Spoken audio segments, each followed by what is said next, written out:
পানি ব্যবহার করে কিভাবে কপারের চুলা বানাবেন যার মাধ্যমে প্রতি মাসে আপনার কয়েক গুণ গ্যাসের টাকা বেঁচে যাবে। প্রিয় দর্শক, স্ক্রিনে যে কপার পাইপটা দেখতে পাচ্ছেন, এইরকম একটা কপার পাইপ সংগ্রহ করে সেটাকে রাউন্ড শেপে গোল করে নিতে হবে।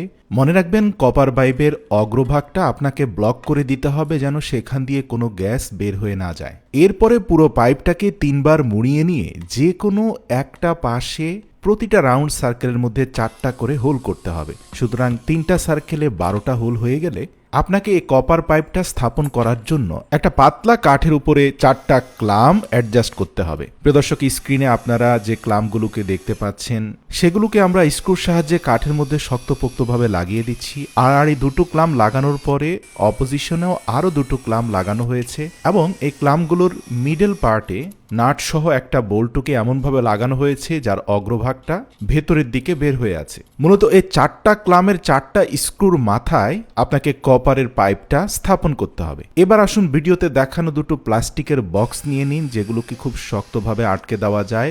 এয়ার টাইট এরকম 2টো বক্সের উপরিভাগে 2টি সমান্তরাল ছিদ্র করে নিন। এবার কপার চুলা থেকে কিছুটা দূরত্বে 2টি বক্সকে স্থাপন করুন। আপনার নির্মিত চুলা থেকে বক্সগুলো যেন সরে না যায়, এর জন্য নিচে কিছু আঠা লাগিয়ে সে বক্সগুলোকে স্থাপন করুন। সর্বশেষ এয়ার কম্প্রেশন একটি মোটর লাগিয়ে দিন, যার মাধ্যমে বাতাসের তীব্র চাপ সৃষ্টি করা যাবে। এবার আসুন ছিদ্রগুলোর সাথে কপার পাইপকে কানেক্ট করতে হবে। প্লাস্টিক জারের সর্বশেষ হোলে পাইপের এক অংশ ঢুকিয়ে অপর প্রান্ত একটা কপার পাইপের সাথে একটা জিপ টাইয়ের মাধ্যমে শক্তপোক্তভাবে লাগিয়ে দিন। প্রথম জারের অপর ছিদ্রের সাথে দ্বিতীয় জারের প্রথম ছিদ্রটি আরেকটি প্লাস্টিক পাইপের মাধ্যমে কানেক্ট করে দিন এবং সর্বশেষ জারের অবশিষ্ট ছিদ্রটির সাথে এয়ার কম্প্রেসর কানেক্ট করে দিন। এটাও একটা জিপ টাইয়ের মাধ্যমে শক্তপোক্তভাবে লাগিয়ে দিন। প্রতিটি ছিদ্রপথে পর্যাপ্ত পরিমাণে আঠা লাগিয়ে দিন যেন কোনোভাবে বাতাস লিক করতে না পারে। আমরা যদি বাঁ দিক থেকে মোটর সহ জারগুলোকে দেখতে থাকি তাহলে আপনি দেখতে পাবেন প্রথম জারের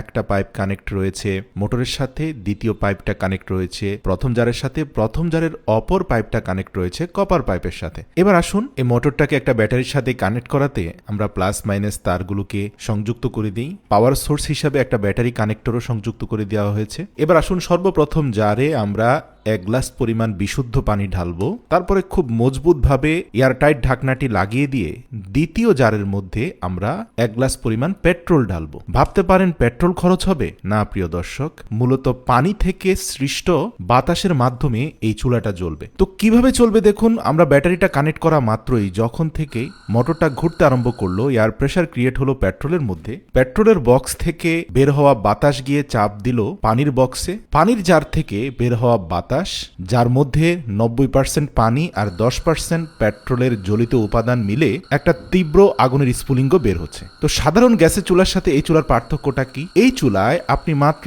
3 থেকে 400 গ্রাম পেট্রোল দিয়ে অন্তত 10 দিন পর্যন্ত আগুন জ্বালিয়ে বিভিন্ন ধরনের রান্নাবান্নার কাজ করতে পারবেন। এই আগুনটা জ্বলতে পানি এবং বাতাসের প্রেসারের ভূমিকাই সবচেয়ে বেশি। পেট্রোলের খরচ খুবই কম। সত্যি আপনার মস্তিষ্ককে ব্যবহার করে বিজ্ঞানের ছোটখাটো জ্ঞানগুলোকে অ্যাপ্লাই করলে জীবন আরো অনেক সহজ হয়ে যায়। ভিডিওটি ভালো লাগলে অবশ্যই প্রিয়জনদের সাথে শেয়ার করে এই প্রসেসটি জানার সুযোগ করে দিন।